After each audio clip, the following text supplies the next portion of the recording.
Hello guys, എല്ലാവർക്കും എയർജലിന്റെ പുതിയ വീഡിയോയിലേക്ക് സ്വാഗതം. ഏറ്റവും ഈ എംബ്രാൻ സിനിമ കണ്ടതിന് ശേഷം എൻ്റെ ഒരു ഫീലിംഗ്സ് പങ്കുവച്ചിട്ടുണ്ട്. ഞാനൊരു വീഡിയോ ചെയ്തിട്ടുണ്ടായിരുന്നു. ഇപ്പം ഞാൻ ഈ ഒരു വീഡിയോ ചെയ്യുന്നത് ഈ ഒരു സിനിമയെ കുറിച്ചിട്ടുള്ള L2 എംബ്രാൻ എന്ന സിനിമയെ കുറിച്ചിട്ടുള്ള ഒരു ഡീറ്റെയിൽഡ് ആയിട്ടുള്ള ഒരു റിവ്യൂ, അതിനോടൊപ്പം ചിലരുടെയൊക്കെ ഒരു മൾട്ടിപ്പിൾ ഡാഡി സിൻഡ്രോം അതിനെക്കുറിച്ചിട്ട് സംസാരിക്കാനൊക്കെയാണ്. അതെന്താണെന്ന് ഞാൻ കൃത്യമായിട്ട് പറയാം. ചിലർക്കൊക്കെ രാവിലെ തൊട്ടൊരു അസുഖം പിടിച്ചിട്ടുണ്ട്, അതെന്താണെന്ന് ഞാൻ പറയാം. ഓക്കെ, അപ്പോൾ അതായത് L2 എംബ്രാനിലേക്ക് വരുവാണെങ്കിൽ എൻ്റെ ഒരു അഭിപ്രായത്തിൽ ഒരു ബ്രഹ്മാണ്ഡ പടമാണ്. മലയാള സിനിമയിൽ ഇന്നേ വരെ കണ്ടിട്ടില്ലാത്ത രീതിയിൽ വലിയൊരു ക്യാൻവാസിൽ ചെയ്തിരിക്കുന്ന ഒരു സിനിമ, അതാണ് നമ്മുടെ എമ്പുരാൻ.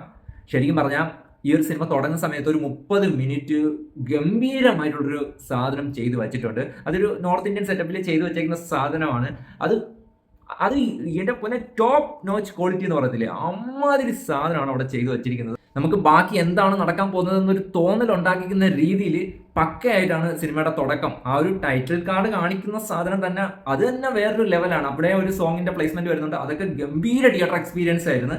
അത് കഴിഞ്ഞിട്ട് ആ ഒരു 10-30 മിനിറ്റ് കഴിയുമ്പോഴത്തേക്കും ലൂസിഫർ എന്ന സിനിമ എങ്ങനെയായിരുന്നു അത്തരത്തിൽ പോകുന്ന ഒരു ഫസ്റ്റ് ഹാഫ് ആണ്. അതിനകത്ത് ഹൈ മൊമെന്റ്സ് എന്ന് പറയാനായിട്ട് കിടിലൻ സാധനങ്ങൾ അതിനകത്തും പ്ലേസ് ചെയ്തിട്ടുണ്ട്. ലാലേട്ടന്റെ എൻട്രി ഉൾപ്പെടെ അതൊക്കെ മലയാള സിനിമയിൽ ഇമാതിരി ഒരു ഗ്രാൻഡ് പരിപാടി ഒരു ഹീറോയുടെ എൻട്രിക്ക് കിട്ടിയിട്ടുണ്ടോ എന്ന് സംശയമാണ്. അമ്മാതിരി ഗ്രാൻഡ് സാധനമാണ് പിടിച്ചിരിക്കുന്നത്. അതിന്റെ ഒരു തിയേറ്റർ എക്സ്പീരിയൻസ് എന്ന് പറയുന്നത് വേറെ ലെവലായിരുന്നു കേട്ടോ.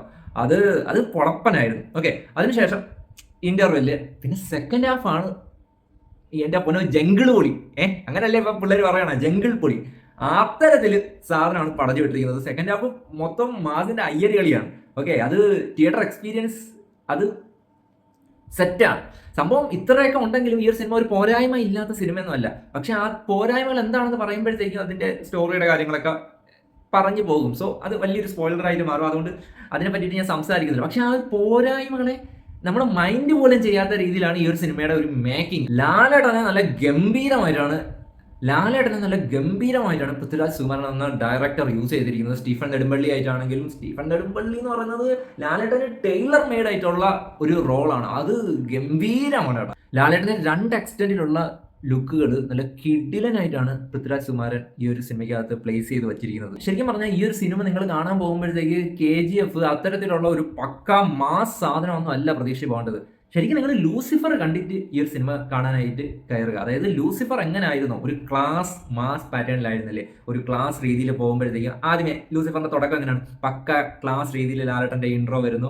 അതിനുശേഷം ഇങ്ങനെ സൈലന്റായി പോയിട്ട് കടവുള്ള പോലെ ആ ഒരു പക്ക മാസ് സാധനം കയറി വരുന്നു. അങ്ങനെ ഒരു അപ്പ് ആൻഡ് ഡൗൺ സാധനമാണ് ലൂസിഫറിനകത്തുള്ളത്. അപ്പൊ ആ രീതിയിൽ തന്നെയാണ് എമ്പുരാനും പോകുന്നത്. ത്രൂ ഔട്ട് ആ ഒരു രീതിയിൽ തന്നെയാണ് പോകുന്നത്. പ്രത്യേകിച്ച് എമ്പുരാന്റെ ഫസ്റ്റ് ഹാഫ് അത് ആ ഒരു രീതിയിലാണ് ഈ ഒരു സിനിമ എൻജോയ് ചെയ്യേണ്ടത്. അല്ലാതെ KGF പ്രതീക്ഷിച്ചൊന്നും ആരും ഈ ഒരു സിനിമയ്ക്ക് പോകരുത്. ലൂസിഫറിന്റെ 10 മടങ്ങ് വലിയ ക്യാൻവാസിൽ വരുന്ന സിനിമയാണ് എമ്പുരാൻ. പക്ഷെ അതിന്റെ അതേ ഒരു സ്റ്റോറി ടെല്ലിംഗ് രീതി, അതേ രീതിയിലുള്ള ഒരു നരേഷനാണ് ഇവിടെ ഈ എമ്പുരാൻ എന്ന സിനിമയ്ക്ക് വരുന്നത്. സത്യം പറഞ്ഞാൽ മലയാളത്തിന് ഇനി ഈ അടുത്ത് ഇത്തരത്തിൽ ഒരു വലിയ ക്യാൻവാസിൽ ഇത്രയും ബ്രഹ്മാണ്ഡമായിട്ട് അതും നല്ല ഡീസന്റ് രീതിയിൽ ചെയ്തു വെച്ചിരിക്കുന്ന ഒരു പടം ഇനി ഈ അടുത്ത് വരുമോ എന്നുള്ളൊരു കാര്യം അത് സംശയമാണ് കേട്ടോ. ഞാൻ തിയേറ്ററിൽ നിന്ന് കണ്ടിറങ്ങിയപ്പോഴത്തേക്ക് എനിക്ക് നല്ല രീതിയിൽ ഞാൻ സാറ്റിസ്ഫൈ ആയിട്ടാണ് ഞാൻ ഈ ഒരു സിനിമ തിയേറ്ററിൽ നിന്ന് കണ്ടിറങ്ങിയിട്ടുള്ളത്. ഇനി ഞാൻ നേരത്തെ പറഞ്ഞ മൾട്ടിപ്പിൾ ഡാഡി സിൻഡ്രോം അതെന്താണെന്നല്ലേ, ഒരു പടം, ഇനിയിപ്പോൾ ഏത് കുഞ്ഞു പടമോ ആയിക്കോട്ടെ, ഇതൊരു ബ്രഹ്മാണ്ഡ പടമാണ്. ഇൻഡസ്ട്രിയിലെ തന്നെ ഏറ്റവും ബഡ്ജറ്റിൽ വരുന്ന ഒരു പടമാണ്. ആ ഒരു സിനിമയുടെ ഫോട്ടോ, തിയേറ്ററിൽ നിന്ന് എടുക്കുന്ന ഫോട്ടോ ഒക്കെ വെച്ച് തന്നെ ഒരു ഡീഗ്രേഡ് ചെയ്യുക എന്ന് പറഞ്ഞാൽ എന്തരാണ് അവസ്ഥ? നല്ല രീതിയിൽ സോഷ്യൽ മീഡിയയിൽ വലിച്ചു കീറി ഒട്ടിക്കുന്ന രീതിയിൽ ഡീഗ്രേഡ് ചെയ്യുന്നുണ്ട്, മനഃപൂർവ്വമായിട്ടുള്ള ഡീഗ്രേഡിങ്. അതായത് നമുക്കിപ്പം ഒരു ആവറേജ് ഫീലാണ് തോന്നിയത്, അല്ലെങ്കിൽ ഇഷ്ടപ്പെട്ടില്ല എന്ന് പറയുന്നത് കൊണ്ട് അത്തരത്തിലുള്ള കാര്യമല്ല.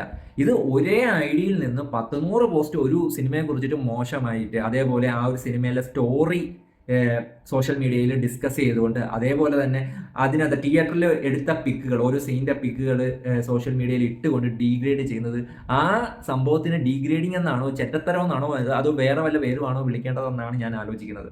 അത്തരത്തിൽ ഭയങ്കര എന്താ പറയുന്ന വൃത്തികെട്ട പരിപാടി. എന്നേ പറയാൻ പറ്റത്തുള്ളൂ. ഒരാൾ അധ്വാനിച്ചൊരു സിനിമയൊക്കെ ഉണ്ടാക്കി എടുക്കുമ്പോഴത്തേക്കും ഇത്രയും വലിയ ശരിക്കും പറഞ്ഞാൽ ഈ ഒരു സിനിമയൊക്കെ നശിപ്പിക്കാനായിട്ട് നോക്കുന്ന ഒരു ഇൻഡസ്ട്രിയെ തന്നെ മനഃപൂർവ്വമായിട്ട് ഞാൻ നേരത്തെ പറഞ്ഞ കണക്ക് അഭിപ്രായം പറയുന്നതിലല്ല പ്രശ്നം.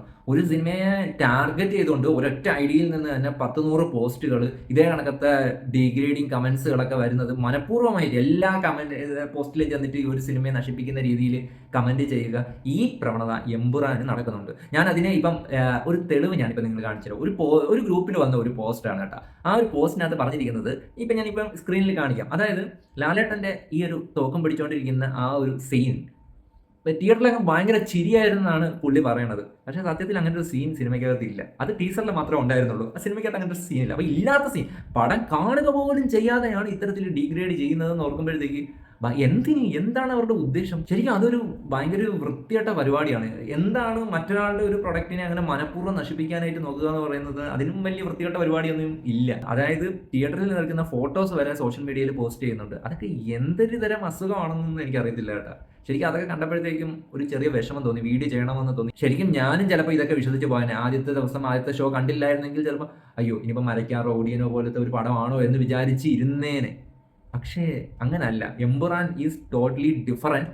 ചിലപ്പം സിനിമയ്ക്കകത്ത് ഞാൻ പറഞ്ഞ കണക്ക് നേരത്തെ പറഞ്ഞ കണക്ക് തന്നെ പോരായ്മകളുണ്ട്. അതിനകത്ത് എനിക്ക് തോന്നിയ ഏറ്റവും വലിയൊരു പോരായ്മ എന്ന് പറയുന്നത് ഇതിനകത്ത് ഫസ്റ്റ് ഹാഫിൽ ഒരു പാട്ടുണ്ട്. അത് കംപ്ലീറ്റ്ലി ഈ ഒരു സിനിമയ്ക്കകത്ത് അങ്ങനെ ഒരു പാട്ടിൻ്റെ ആവശ്യമില്ല എന്ന് എനിക്ക് തോന്നിയായിരുന്നു. കാരണം എമ്പുറാനുമായിട്ട് ചേരാത്ത ഒരു തരത്തിലുള്ളൊരു സോങ് ഉണ്ട്. അത് മാത്രമാണ് എനിക്ക് ഏറ്റവും വലിയൊരു എന്താ പറയുക നെഗറ്റീവായിട്ട് എനിക്ക് ഇതിനകത്ത് തോന്നിയത്. എൻ്റെ ഒരു അഭിപ്രായം ചോദിച്ചാൽ എമ്പുറാൻ എന്ന സിനിമ മലയാളത്തിൽ ചിലപ്പം ഒരുപാട് കാലങ്ങൾ വെച്ചിട്ട് ഒരിക്കൽ സംഭവിക്കുന്ന ഒരു സിനിമ, അത് ആണ് എമ്പുരാൻ. അതായത് അത്തരത്തിൽ വലിയൊരു ക്യാൻവാസിൽ നല്ല കിടിലൻ മേക്കിങ്ങിൽ ആ ഒരു ക്യാൻവാസ്, ഈ സംഭവങ്ങളൊക്കെ ഉണ്ട്, ഹെലികോപ്റ്ററുണ്ട്, സംഭവമുണ്ട്, വാങ്ങിയുണ്ട് എന്നൊക്കെ പറയുന്നതിനപ്പുറം ആ സാധനങ്ങളൊക്കെ കറക്റ്റായിട്ട് പ്ലേസ് ചെയ്ത് യൂസ് ചെയ്യാനായിട്ട് ഡയറക്ടർ പൃഥ്വിരാജ് സുകുമാരന് സാധിച്ചിട്ടുണ്ട്. അതാണ് ഏറ്റവും വലിയ കാര്യം. പിന്നെ അതിനും മുകളിൽ ഏറ്റവും വലിയ അസറ്റായിട്ടുള്ള നമ്മുടെ ലാലേട്ടനെ കൃത്യമായിട്ട് ഈ ഒരു സിനിമയ്ക്കകത്ത് യൂസ് ചെയ്തിട്ടുണ്ട് എന്നുള്ളതാണ്. എടാ സെക്കൻഡ് ഹാഫൊക്കെ നിങ്ങൾ തിയേറ്ററിൽ എക്സ്പീരിയൻസ് ചെയ്തില്ലെങ്കിൽ പിന്നെ നിങ്ങൾ ഇത് കാണാൻ നിൽക്കരുത്, ഫോണിലൊന്നും കാണാൻ നിൽക്കരുത്. തിയേറ്ററിൽ എക്സ്പീരിയൻസ് ചെയ്യേണ്ട ഒരു വലിയൊരു ക്രൗഡിൻ്റെ കൂടെ എക്സ്പീരിയൻസ് ചെയ്യേണ്ട സാധനങ്ങൾ ഈ ഒരു സിനിമയ്ക്കകത്തുണ്ട്. എന്നാലേ ആ ഒരു കിക്ക് കിട്ടത്തുള്ളൂ നിങ്ങൾക്ക്. ശരിക്കും ഇതൊരു തിയേറ്ററിന് വേണ്ടി ചെയ്ത ഒരു സിനിമയായിട്ടാണ് എനിക്ക് തോന്നിയത്. ഇത്തരത്തിലുള്ള ഭയങ്കരമായിട്ടുള്ള ഒരു പർപ്പസ്ഫുൾ ആയിട്ടുള്ള ഒരു ഡീഗ്രേഡിങ് സംഭവങ്ങളൊക്കെ കണ്ടപ്പോഴത്തേക്കും എനിക്ക് ഇങ്ങനെ ഒരു വീഡിയോ കൂടി ഇടണമെന്ന് തോന്നിയതാണ്. തീർച്ചയായിട്ടും നിങ്ങളുടെ ശ്രദ്ധയിലും ഇങ്ങനെ എന്തെങ്കിലും പെട്ടിട്ടുണ്ടെങ്കിൽ തീർച്ചയായിട്ടും നിങ്ങളുടെ അഭിപ്രായവും കമന്റിൽ പറയാവുന്നതാണ്. തീർച്ചയായിട്ടും നിങ്ങളുടെ അഭിപ്രായങ്ങളൊക്കെ പറയാം. നിങ്ങൾക്ക് സിനിമ ഇഷ്ടപ്പെട്ടില്ലേ എന്ന് പറയുന്നത് കൊണ്ട് യാതൊരു തെറ്റുമില്ല. പക്ഷേ ഒരു സംഭവത്തെ, ഒരു പ്രൊഡക്റ്റിനെ പർപ്പസ്ഫുള്ളി ഇല്ലാതാക്കുക എന്നുള്ള ലക്ഷ്യത്തോടു കൂടി അതിനുവേണ്ടി തന്നെ ടൈം മാറ്റി വെച്ച് ചെയ്യുന്ന സാധനമൊക്കെ അത് വളരെ മോശമാണ് എന്നുള്ളതാണ് എൻ്റെ ഒരു നിലപാട് എന്ന് പറയുന്നത്. അപ്പോൾ ശരിയാണ്, ഇതൊക്കെ കണ്ടപ്പോഴത്തേക്ക് ഒന്നൊന്ന് പറയണമെന്ന് തോന്നി, അത്രേ ഉള്ളൂ. അപ്പം എന്തായാലും പുതിയൊരു വീഡിയോ കാണുന്നതായിരിക്കും. ബൈ.